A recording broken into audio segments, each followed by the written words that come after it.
ಏನು ಮಾತಾಡಬೇಕು ಅಂತ ಗೊತ್ತಾಗ್ತಾ ಇಲ್ಲ ಆ್ಯಕ್ಚುಲಿ. ಎಲ್ಲ ಮೀಡಿಯಾ ಬಾಂಧವರಿಗೆ ನಮಸ್ಕಾರ. ಹಾಗೆ part of my bank of Bhagyalakshmi team is here. ನಮ್ಮೆಲ್ಲರಿಗೂ ಕಂಗ್ರ್ಯಾಚುಲೇಷನ್ಸ್, ಹಾಗೆಯೇ all the very best. Roaring star, ನಮ್ಮ ಲವ್ಲಿ ಸ್ಟಾರ್ ಮೇಘ್ನಾ ಅವರು ಎಲ್ಲರೂ ಬಂದು ನಮಗೆ ಆಲ್ ದ ಬೆಸ್ಟ್ ಹೇಳಿ ಹೋಗಿದ್ದಾರೆ, ಅವ್ರ ವಿಶಸ್ ತಿಳಿಸಿ ಹೋಗಿದ್ದಾರೆ. ಫಸ್ಟಿಗೆ ಅವರೆಲ್ಲರಿಗೂ ನಾನು ಥ್ಯಾಂಕ್ ಯು ಹೇಳ್ತೀನಿ.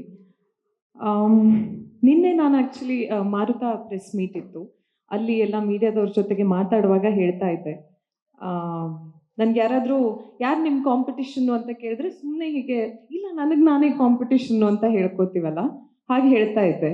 ಐ ಗೆಸ್ 21ಕ್ಕೆ ಅದೆಲ್ಲೋ ಒಂದು ಕಡೆ ಸತ್ಯ ಆಗ್ತಾ ಇದೆ ಅಂತ ಅನ್ನಿಸ್ತಾ ಇದೆ.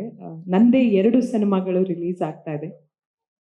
ಒಂದು ಬೇರೆ ಬೇರೆ ರೀತಿಯ ಸಿನಿಮಾಗಳನ್ನು ಮಾಡಬೇಕು, ಬೇರೆ ಬೇರೆ ರೀತಿಯ ಪಾತ್ರಗಳನ್ನು ಮಾಡಬೇಕು ಅನ್ನೋ ಸತತ ಪ್ರಯತ್ನದಲ್ಲಿ ತುಂಬಾ ಪ್ರೀತಿಯಿಂದ, ತುಂಬಾ ಒಂದು ದೃಢ ನಿರ್ಧಾರದಿಂದ, ಇಲ್ಲ ಈ ಸಿನಿಮಾ ಫಾರ್ ಶೋರ್ ಜನರಿಗೆ ತುಂಬಾ ಇಷ್ಟ ಆಗುತ್ತೆ, ಇದರಲ್ಲಿ ನನ್ನ ಪಾತ್ರ ತುಂಬಾ ಡಿಫ್ರೆಂಟ್ ಆಗಿದೆ, ಜನರಿಗೆ ಏನೋ ಒಂದು ಔಟ್ ಆಫ್ ದ ಬಾಕ್ಸ್ ಈ ಸಿನಿಮಾದಿಂದ ಸಿಗುತ್ತೆ ಅಂತ ಅಂದ್ಕೊಂಡು ಒಪ್ಕೊಂಡಂಥ ಸಿನಿಮಾ bank of Bhagyalakshmi. And I guess output ನೋಡಿದ ಮೇಲೆ ನನಗೆ ಆ್ಯಸ್ ಎನ್ ಆರ್ಟಿಸ್ಟ್ ಪರ್ಸ್ನಲಿ ನಾನು ಅಂದ್ಕೊಂಡಂಥ ಆ ಯೋಚನೆ ಏನಿದೆ ಅಲ್ಲ, ಅದು ಸುಳ್ಳಾಗಿಲ್ಲ ಅನ್ನೋ ಒಂದು ಫೀಲಿಂಗ್ ಬರ್ತಾ ಇದೆ. ಅಭಿ ಸರ್ ಅವ್ರು ಹೇಳ್ತಾ ಇದ್ರು ಫಸ್ಟ್ ಮೀಟಿಂಗಿಗೆ 1 hour ಲೇಟಾಗಿ ಬಂದರು ಅಂತ. ಆ್ಯಕ್ಚುಲಿ ಆ ಟೈಮಲ್ಲಿ ಅವ್ರದ್ದು ಅಫ್ಕೋರ್ಸ್ ಸ್ಟ್ರಾಂಗ್ ರೀಸನ್ ಇದೆ, ಬಟ್ ಆ ಟೈಮಲ್ಲಿ ನಾನು ಯೋಚನೆ ಏನು ಮಾಡಿದ್ದು, ಇಷ್ಟು ಲೇಟಾಗಿ ಬಂದಿದ್ದಾರೆ, ಟೈಮ್ ಸೆನ್ಸ್ ಇಲ್ಲ, ಈ ಸಿನಿಮಾ ಅಂತೂ ನಾನು ಮಾಡಲ್ಲ, ಇವ್ರ ಜೊತೆ ಅಂತೂ ಕೆಲಸ ಮಾಡಲ್ಲ ಅನ್ನೋ ಯೋಚನೆನ ಬದಲಾಯಿಸಿದ್ದು I guess bank of Bhagyalakshmi ಕಥೆ. ಅದ್ರ ಜೊತೆಗೆ ಅವ್ರೇನು ಹೇಳ್ತಾ ಇದ್ರು, ಒಂದು ಟೀಸರ್ ಜೊತೆಗೆ ಎಲ್ಲರ ಹತ್ರನ ಹೋಗ್ತಾ ಇದ್ವಿ ಅಂತ. ಐ ಗೆಸ್ ಅದೊಂದು teaser was more than enough to judge your talent and your line of work. ನಿಮ್ಮದು ಐ ಗೆಸ್ ಡೈರೆಕ್ಷನ್ ಹೊಸದಾಗಿರ್ಬೋದು ಸರ್, ಒಂದು ಸಕ್ಸಸ್ಫುಲ್ VFX ಸ್ಟುಡಿಯೋನ ಎಷ್ಟೋ ವರ್ಷಗಳಿಂದ ನಡ್ಸ್ಕೊಂಡು ಬರ್ತಾ ಇದ್ದೀರಾ, ತುಂಬ ಸೂಪರ್ ಹಿಟ್ ಸಿನಿಮಾಗಳಲ್ಲಿ ಕೆಲಸ ಮಾಡಿದ್ದೀರಾ, ಆ್ಯಂಡ್ ಈಗ ಡೈರೆಕ್ಷನ್ ಅಂತ ತಗೊಂಡು ಈ ಸಿನಿಮಾದಲ್ಲಿ I guess so for best work ಅಂತ ನಾನು ಅನ್ಕೊತೀನಿ. ಐ ಗೆಸ್ ಅದು ಜನರಿಗೆ 21ಕ್ಕೆ ಗೊತ್ತಾಗುತ್ತೆ ಸ್ಕ್ರೀನ್ ಮೇಲೆ. ಐ ಕ್ಯಾನ್ ಕಾನ್ಫಿಡೆಂಟ್ಲಿ ಸೇ ಇಲ್ಲಿನ ತನಕದ ನನ್ನ ಬೆಸ್ಟ್ ಫಿಲ್ಮ್ ಆ್ಯಂಡ್ ಬೆಸ್ಟ್ ಪಾತ್ರ bank of Bhagyalakshmi.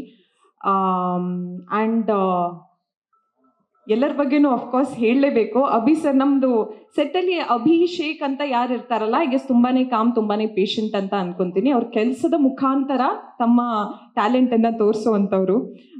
So thank you so much sir for being so calm on set. ಅಂದರೆ ಇಷ್ಟೊಂದು ಜನರನ್ನ ಇಟ್ಕೊಂಡು ನೀವು ಒಂದೇ ಫ್ರೇಮಲ್ಲಿ ನಿಲ್ಲಿಸಿ ಅಭಿಷೇಕ್ ಇಷ್ಟು ಚೆನ್ನಾಗಿ ಹ್ಯಾಂಡಲ್ ಮಾಡಿದ್ದೀರಾ. ಐ ಗೆಸ್ ಅದು ನಮ್ಗೆ ಸ್ಕ್ರೀನ್ ಮೇಲೆ ಕಾಣಿಸ್ತಾ ಇದೆ.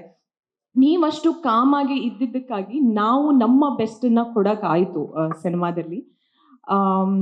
ದೀಕ್ಷಿತ್ ನಮ್ಮ ಕನಕ, ನಮ್ಮ ಟೈಗರ್. ನಿಮ್ಮ ಬಗ್ಗೆ ಏನು ಹೇಳೋದು, ನಿಮ್ಮ ಕೆಲಸದ ಬಗ್ಗೆ ಮಾತಾಡಬೇಕು ಅಂತಂದರೆ ಒಂದು ಟಿಪ್ಪಣಿ ಬರಿಬೇಕಾಗುತ್ತೆ. We all are big fan of you. And ನಿಮ್ಮ ಜೊತೆ ಕೆಲಸ ಮಾಡಿ ನನಗೆ ಗೊತ್ತಾಯಿತು ಜನರು ಏನಕ್ಕೆ ಇಷ್ಟೊಂದು ನಿಮ್ಮನ್ನು ಹೊಗಳ್ತಾರೆ ಅಂತ. And you deserve all of it. ನಾನು ಆ್ಯಕ್ಚುಲಿ ಅಭಿಷೇಕ್ ಸರು ಸ್ಟಾರ್ಟಿಂಗಲ್ಲಿ ಸರ್ ಹೀರೋ ಯಾರು ಅಂತ ಕೇಳಿದಾಗ ದೀಕ್ಷಿತ್ ಶೆಟ್ಟಿ ಅಂತ ಅಂದರು. ಆ್ಯಂಡ್ ಐ ಸೆಡ್ ದೀಕ್ಷಿತ, ಈ ಕ್ಯಾರೆಕ್ಟರ್ ಇಷ್ಟೊಂದು ಎಕ್ಸಾಜುರೇಟೆಡ್ ಇದೆ ಅಲ್ಲ, ಅಷ್ಟೊಂದು ಲೈಕ್ ಔಟ್ ದೇರ್, ಎಲ್ಲೂ ಸ್ವಲ್ಪನೂ ಅಂಡರ್ಪ್ಲೇ ಇಲ್ಲ, ಏನಿಲ್ಲ, ಅಷ್ಟೊಂದು ಜೋರಾಗಿ ಮಾತಾಡಬೇಕು, ಅಷ್ಟೊಂದು ಎಕ್ಸ್ಪ್ರೆಸ್ ಮಾಡಬೇಕು. ಆ್ಯಂಡ್ ದೀಕ್ಷಿತನ ನಾವು ಯೂಶ್ವಲಿ ಹೇಗೆ ಸ್ಕ್ರೀನ್ ಮೇಲೆ ನೋಡಿದ್ದೀವಿ ಅಂತಂದರೆ ತುಂಬಾ ಪಾಯ್ಸ್, ತುಂಬಾ ಸೀರಿಯಸ್, ತುಂಬಾ ಮೆಚೋರ್ಡ್ ಆದಂಥ ರೋಲ್ಸ್ ಮಾಡಿದ್ದಾರೆ. ಡೆಡ್ ಅಪೋಸಿಟ್ ರೋಲ್ ಅವರು ಬ್ಯಾಂಕ್ ಆಫ್ ಭಾಗ್ಯಲಕ್ಷ್ಮಿಯಲ್ಲಿ ಮಾಡಿದ್ದಾರೆ. ಆ್ಯಂಡ್ ಎಷ್ಟು ಸಲೀಸಾಗಿ, ನಾನು ಇನ್ಫ್ಯಾಕ್ಟ್ ಸಲೀಸಾಗಿ ಅಂತ ಹೇಳಿದ್ದಕ್ಕೆ ಇನ್ಫ್ಯಾಕ್ಟ್ ಬೆಳಿಗ್ಗೆ ಶಾರದಾ ಮ್ಯಾಮ್ ಜೊತೆಗೆ ಮಾತಾಡ್ತಾ ಇದ್ವಿ, ಆಗ ನಾನು ತುಂಬ ಸಲೀಸಾಗಿ ರಾಬರಿ ಮಾಡಿದ್ದಾರೆ ಅಂತಂದೆ. ಅದಕ್ಕೆ ಅವ್ರು ಅಂದರು, ಇಲ್ಲ ಅದು ಸಲೀಸಾಗಿ ಕಾಣಿಸ್ಬೇಕು ಅಂತಂದರೆ ಅದ್ರ ಹಿಂದ್ಗಡೆ ಹಾರ್ಡ್ ವರ್ಕ್ ಎಷ್ಟಿದೆ ಅಂತ ಯಾರಿಗೂ ಕಾಣಿಸಲ್ಲ ಅಂತ. And that is so true. I guess ಅವ್ರ ಥರ ಉಷಾ ಮ್ಯಾಮ್ ಹೇಳ್ದಂಗೆ ನಾವು ಹೋಲ್ ಶೂಟಿಂಗ್ ಟೈಮಲ್ಲಿ ಅವ್ರು ಐ ಗೆಸ್ ನಿದ್ರೆನೇ ಮಾಡ್ತಿರ್ಲಿಲ್ಲ ಅನ್ಸುತ್ತೆ. ಆ್ಯಂಡ್ ಈಗ ಕೂಡ ನಿದ್ರೆ ಮಾಡಲ್ಲ. ಅದು ಹೆಂಗೆ ಏನು ಅಂತ ಗೊತ್ತಿಲ್ಲ, ಅವ್ರ ಫಾರ್ಮುಲಾ ನಾವು ಕೂಡ ತಿಳ್ಕೊಬೇಕು. ಆ್ಯಂಡ್ ನೀವು ಐ ಗೆಸ್ ಆ ಕನಕನ ಪಾತ್ರ ಎಲ್ಲರಿಗೂ ತುಂಬಾ ಇಷ್ಟ ಆಗುತ್ತೆ Dikshit. The way I have loved your performance, people will love it. And Abhi sir ಅದನ್ನು ಅಷ್ಟು ಬ್ಯೂಟಿಫುಲಿ ಐ ಗೆಸ್ ಬರೆದಿದ್ದಾರೆ ಆ ಕ್ಯಾರೆಕ್ಟರ್ನ. ಆ್ಯಂಡ್ ಅವರಿಗೆ ಅಂಥದ್ದೇ ಒಂದು ಆ್ಯಕ್ಟರ್ ಸಿಕ್ಕಿದ್ದಾರೆ ಅದನ್ನು ನಿಭಾಯಿಸೋದಕ್ಕೆ. That is why I guess Bank of Bhagyalakshmi is Bank of Bhagyalakshmi today. And also, when I say this sentence, I guess it is because of Namma producer, H.K. Prakash sir. Sir, I really like you. ನೀವು ಯಾವತ್ತೂ ನಗ್ನಗ್ತಾ ಇರ್ತಾರೆ ನನ್ನ ಥರನೇ. I love him. ಏನೇ ಹೇಳಿ ಸರ್ಗೆ ಒಂದು ಕಾಲ್ ಮಾಡಿ ಅಥವಾ ಏನಾದರೂ ಮೀಟಿಂಗ್, ಸರ್ ಹಿಂಗೆ ಮಾಡೋಣ, ಸರ್ ಹಂಗೆ ಮಾಡೋಣ, ನಾನೇನೋ ಫುಲ್ ಟೆನ್ಷನಲ್ಲಿ ಏನಾದರೂ ಮಾಡೋಣ ಮೇಡಮ್, ಮಾಡೋಣ. ಅಭಿ ಸರ್ ಹೇಳ್ದಂಗೆ ನಮ್ಮ ಸಿನಿಮಾಗೆ ಏನು ಬೇಕಿತ್ತಲ್ಲ, ಇವತ್ತು ನಮ್ಮ ಬ್ಯಾಂಕ್ ಆಫ್ ಭಾಗ್ಯಲಕ್ಷ್ಮಿ ಚಿತ್ರತಂಡದ ಜೊತೆಗೆ ನಾವಿಲ್ಲಿ ನಿಂತಿದ್ದೀವಿ, ನಿಮ್ಮ ಮುಂದೆ ಈ ಔಟ್ಪುಟ್ ಕೊಟ್ಟಿದ್ದೀವಿ ಅಂತಂದರೆ ಅದು ಸಾಧ್ಯ ಆಗಿರೋದು ನಮ್ಮ producer H K Prakash sir ಇಂದಾಗಿ. ಆ್ಯಂಡ್ ನಮ್ಮ ಟೀಮ್ ಐ ಗೆಸ್ ಎಲ್ಲರೂ ತುಂಬ ನಗ್ನಗ್ತಾ ತುಂಬಾ ಖುಷಿಯಿಂದ ಕೆಲಸ ಮಾಡಿದ್ದೀವಿ. Velu sir, thank you so much for being here. ನೀವೊಂದು ಹಿರಿಯರು ನಮ್ಮ ಜೊತೆಗೆ ನಿಂತಿರೋದು ನಮ್ಗೆ ತುಂಬಾ ಒಂದು ಆನೆ ಬಲ ಬಂದಂಗಾಗಿದೆ.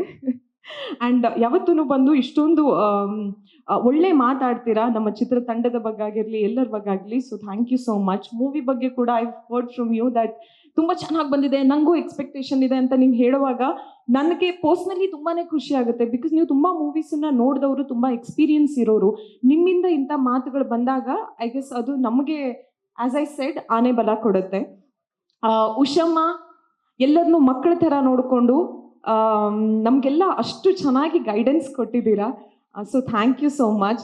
ಎಲ್ಲ ರಾಬರ್ಸು, ಅಶ್ವಿನು, ಶ್ರೇಯಸ್, ಶ್ರೀ, ವಿನೋದ್ ಎಲ್ಲರಿಗೂ we had such a blast. And ನಾವು ಎಷ್ಟು ಐ ಗೆಸ್ ಶೂಟಿಂಗ್ ಮಾಡುವಾಗ ಫನ್ ಮಾಡಿದ್ದೀವೋ, ಫನ್ ಸ್ವಲ್ಪ ಕಮ್ಮಿನೇ ಮಾಡಿದ್ದೀವಿ, ಅಷ್ಟೊಂದು ಫನ್ ಆಗಲಿಲ್ಲ. ಬಿಕಾಸ್ ಫನ್ ಅಂತ ಹೇಳ್ಬಾರ್ದು ಅಲ್ವಾ, ಇಲ್ ಬಿ ರಾಂಗ್.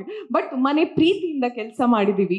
ತುಂಬಾ ಅಫ್ಕೋರ್ಸ್ ನಾನು ಕಷ್ಟನೆಲ್ಲ ಹೇಳ್ಕೊಳಕ್ಕೆ ಹೋಗಲ್ಲ. ಒಂದು ಸಿನಿಮಾ ಮಾಡಬೇಕು ಅಂತಂದರೆ ಅದರಲ್ಲಿ ತುಂಬ ಶ್ರಮ ಇರುತ್ತೆ. ಆ ಶ್ರಮನ ಎಲ್ಲ ತಂಡದವರು ಮಾಡ್ತಾರೆ. And I guess I would like to say that ಒಂದು ಸೂಪರ್ ಎಂಟರ್ಟೈನಿಂಗ್ ಸಿನಿಮಾ. ನೀವೇನು ದುಡ್ಡನ್ನು ಖರ್ಚು ಮಾಡಿ ಚಿತ್ರಮಂದಿರಕ್ಕೆ ಬರ್ತೀರಲ್ಲ, ಆ ದುಡ್ಡಿಗೆ ಮೋಸ ಆಗಲ್ಲ ಅಂತ ನಾನು ಡೆಫಿನೆಟ್ಲಿ ಹೇಳಬಲ್ಲೆ. ಆ್ಯಂಡ್ ನಿಮಗೆ ಟ್ರೇಲರ್ ಇಷ್ಟ ಆಯಿತು ಅಂತ ಅಂದ್ಕೊಂಡಿದ್ದೀನಿ. ಹಾಗೇ ಸಿನಿಮಾ ಕೂಡ ಡೆಫಿನೆಟ್ಲಿ ಇಷ್ಟ ಆಗುತ್ತೆ. ಒಂದು 30-35 ಜನ ನಿಮಗೆ ಈ ಟ್ರೇಲರ್ ಏನು ಇದೆ ಅಲ್ಲ, ಚಿಕ್ಕ ತುಣುಕು ಮಾತ್ರ, ನಮ್ಮ ಸಿನಿಮಾದ ಚಿಕ್ಕ ತುಣುಕು. ನಿಮಗೆ ಇನ್ನೂ ಒಂದು ದೊಡ್ಡ ವರ್ಲ್ಡ್ ಇದೆ, ಬ್ಯಾಂಕ್ ಆಫ್ ಭಾಗ್ಯಲಕ್ಷ್ಮಿಯ ದೊಡ್ಡ ವರ್ಲ್ಡ್ ನಿಮಗೆ 21ಕ್ಕೆ ಕಾಣಿಸುತ್ತೆ. ನಾವಿಲ್ಲಿ ನಿಮಗೆ ಆರ್ಟಿಸ್ಟ್ಗಳು ಒಂದು ಸ್ವಲ್ಪ ಜನ ಕಾಣಿಸ್ತಿದ್ದೀವಿ ಅಷ್ಟೇ. ನಾನು ಮುಂಚೆನೇ ಹೇಳ್ದಂಗೆ ಒಂದು ದೊಡ್ಡ ತಾರಾಂಗಣ ಇದೆ, ಒಂದು 30-35 ಜನ ಒಟ್ಟಿಗೆ ನಾವು ಸ್ಕ್ರೀನ್ ಮೇಲೆ ಇದ್ದೀವಿ. ತುಂಬಾ ರಿಚ್ ಆಗಿ ಅಭಿ ಅವರು ನಮ್ಮ ಬ್ಯಾಂಕ್ ಆಫ್ ಭಾಗ್ಯಲಕ್ಷ್ಮಿಯನ್ನು ಶೂಟ್ ಮಾಡಿದ್ದಾರೆ. And I hope you will like this cinema. I just know that you will like this cinema. So 21 ನವೆಂಬರ್ಗೆ ಚಿತ್ರಮಂದಿರದಲ್ಲಿ ಸಿಗೋಣ. Thank you so much.